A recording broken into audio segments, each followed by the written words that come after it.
अमेरिकी राष्ट्रपति Donald Trump ने ड्रग तस्करी को लेकर के दुनिया भर के कई देशों को चेतावनी दिए जाने के बाद अब अमेरिका ने भारत को लेकर के बड़ा कदम उठाया है।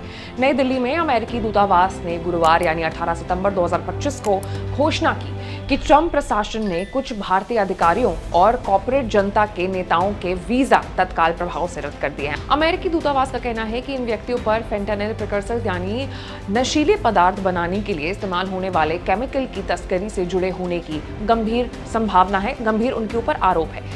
इस कदम का सीधा मतलब है कि प्रभावित अधिकारियों और कारोबारी और उनके परिवार अब संयुक्त राज्य अमेरिका की यात्रा नहीं कर पाएंगे। इससे एक दिन पहले ही अमेरिका ने भारत को उन 23 देशों की सूची में शामिल किया था जिन्हें अवैध ड्रग्स के उत्पाद और तस्करी के केंद्र के तौर पर चिन्हित किया गया। राष्ट्रपति ट्रंप ने साफ कहा था कि नशीले पदार्थों और उनके निर्माण में इस्तेमाल होने वाले रसायनों का कारोबार अमेरिकी समाज और नागरिकों की सुरक्षा के लिए एक बड़ा खतरा बन चुका है। उन्होंने चेतावनी दी कि ऐसे देशों को अपनी जिम्मेदारी निभाते हुए इस अवैध कारोबार को रोकना होगा, नहीं तो उन्हें गंभीर परिणाम भुगतने होंगे। अमेरिकी दूतावास ने प्रेस जारी कर बताया है कि यह फैसला अमेरिकी जनता को सिंथेटिक नशीले पदार्थों के खतरों से बचाने के उद्देश्य से लिया गया है। दूतावास ने साथ ही भारत सरकार का आभार भी जताया है और कहा है कि दोनों देशों के बीच इस समस्या से निपटने के लिए सहयोग जारी रहेगा।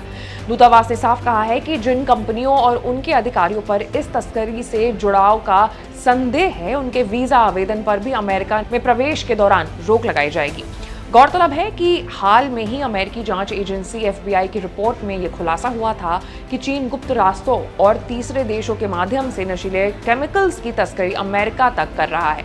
रिपोर्ट्स के अनुसार चीन न केवल फेंटेनाइल जैसे घातक ड्रग्स का उत्पादन कर रहा है, बल्कि उसने इसे पूरी दुनिया में फैलाने का नेटवर्क तैयार कर लिया है। फेंटेनाइल को चाइना व्हाइट भी कहा जाता है और ये हेरोइन से लगभग 50 गुना अधिक खतरनाक माना जाता है। FBI की रिपोर्ट में दावा किया गया है कि चीन ने अपने देश में ड्रग्स के खिलाफ कठोर कानून बनाए हैं, लेकिन अंतर्राष्ट्रीय स्तर पर उसने युवाओं को नशे की गिरफ्त में फंसाने की खास रणनीति अपनाई हुई है। इसके तहत ही चीन अब नारकोटिक्स का सबसे बड़ा निर्यातक बन चुका है। FBI डायरेक्टर काश पटेल ने बताया है कि चीनी कम्युनिस्ट पार्टी जानबूझकर तीसरे देशों का इस्तेमाल करके नशीले पदार्थों की तस्करी कर रही है ताकि अंतर्राष्ट्रीय कानूनों और कार्रवाई से बचा जा सके। काश पटेल ने कहा है कि चीन समर्थित इस ड्रग नेटवर्क का असली निशाना अमेरिकी समाज और वहां के युवा हैं।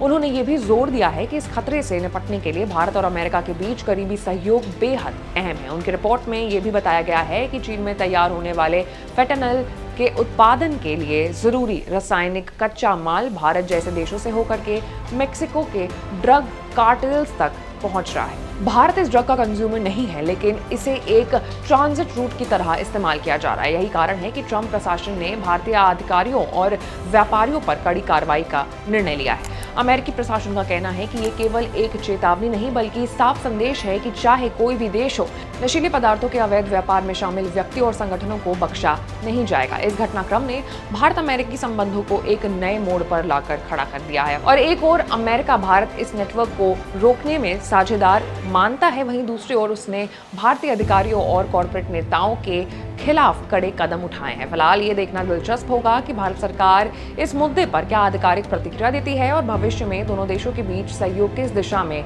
आगे बढ़ता है। जो भी खबर होगी वो आप तक जरूर पहुंचेगी, लेकिन उसके लिए आपको हमारे चैनल को लाइक, सब्सक्राइब और शेयर करना होगा। मैं थी आपके साथ आशीष सिंह आनंद।